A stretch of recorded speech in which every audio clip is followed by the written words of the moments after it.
outro ponto que é interessante a gente observar, que, por exemplo, quando a gente pega as elites brasileiras, ela tem um modelo de pensamento muito planificado. Então, você tem a elite financeira, você tem uma elite industriária, você tem uma elite do agro.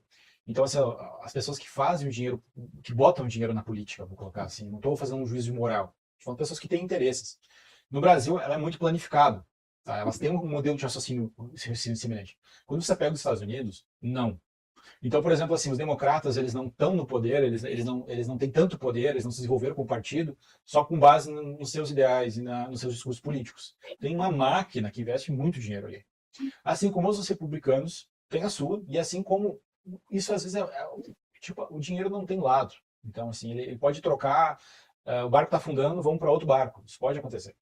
Só que, assim, eu não consigo entender muito como é que, para quem que ele está fazendo isso, sabe? Para quem que ele está agradando isso? Porque, por exemplo, quando a gente pega a política internacional, o Donald Trump, com a Venezuela, ele marcou um golaço. Porque, assim, ele não precisa do petróleo. Os Estados Unidos é autossuficiente em petróleo. O que ele precisa é que a China e a Rússia comprem os recursos da Venezuela em dólar para fortalecer a moeda. Então, assim, está muito claro que isso aí é uma forma de defender a moeda e todo o mercado financeiro que depende da moeda. Então, foi um baita de um gol que ele marcou. Aí, o seguinte, ele começar essa política, uma política que vai contra a própria Constituição americana, uma política que vai contra toda a luta dos direitos civis, que os Estados Unidos usa como propaganda. Se chega em Hollywood, aí tanto que quando a gente vê um acadêmico falando de direitos civis, a gente já sabe que ele vem para uma linha muito americana. Esse termo direito civil vem para uma linha. E embora a gente possa questionar, falar, não é muito bom, não é muito ruim, isso é uma coisa que os americanos têm como até um orgulho pessoal, dizer, nós somos uma democracia, nós somos um país livre. Aí ser um país livre. A partir do momento em que tu tem uma polícia que bota no chão alguém porque ela acha que ele está irregular no país, né? Lembrando, ele não cometeu um assassinato, ele não é um criminoso, ele está irregular no país. Tá? Então tem graus nesse jogo. Né? Então, aí você já começa a se questionar, e o mundo começa a questionar para onde que está essa democracia. Isso eu acho até um pouco perigoso, essa truculência do ICE, porque eu não sei como é que isso vai repercutir, inclusive no próprio Brasil, que já tem uma história muito mais violenta, tá? de abordagens policiais. Eu não quero entrar nesse debate agora, mas a gente é um país que a gente olha muito para os Estados Unidos para poder se basear e resolver nossos próprios problemas. Tá? Tanto a nossa esquerda quanto a direita. Tá? Isso não é uma exclusividade. Nós temos essa tendência. Tanto que o próprio Lula se considera um liberal vestido de escola de Chicago. Então, aí não é um outro debate. Mas assim, eu fico me perguntando também como é que foi. São várias perguntas, né? Na verdade.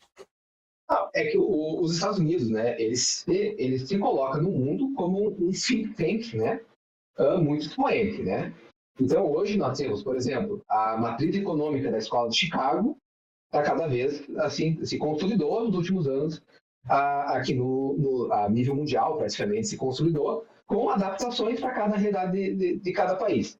A social-democracia, que é um modelo europeu, nós também temos nos Estados Unidos, que seria a figura do Bernie Sanders, que ele dá para ver, evidentemente, que ele tenta defender uma social-democracia. E também temos o controle cultural que os Estados Unidos conseguem impor no mundo. Então, digamos que Hollywood comece a produzir filmes em que o vilão é o latino, como produziu muitos filmes em que a União Soviética era a vilã. O herói era o... Então, os Estados Unidos é o herói e a União Soviética é a vilã. O Rocky 4 isso ficou evidente, né? O filme foi totalmente propaganda de guerra e propaganda política. Então, os Estados Unidos têm vários caminhos dele criar uma influência mundial. Esse comportamento das imigrações, ele pode sim gerar um efeito cascata no mundo, dizendo assim, se os Estados Unidos podem, eu também posso. E nós temos alguns problemas mais sérios, porque nem agora o mundo tirou um pouco os olhos, mas a Europa também tem um fenômeno migratório terrível lá, assim, que também gerou muita violência. Inclusive teve aquele ano que foi a foto do ano, aquele gurizinho na praia, foi lamentável aquele episódio lá, tudo. Então, essa questão, dessa forma de trabalhar, ela pode sim influenciar o mundo, é um temor justo. E eu acho que também um outro ponto é o fato de que a atividade do ICE ela está legalmente legitimada.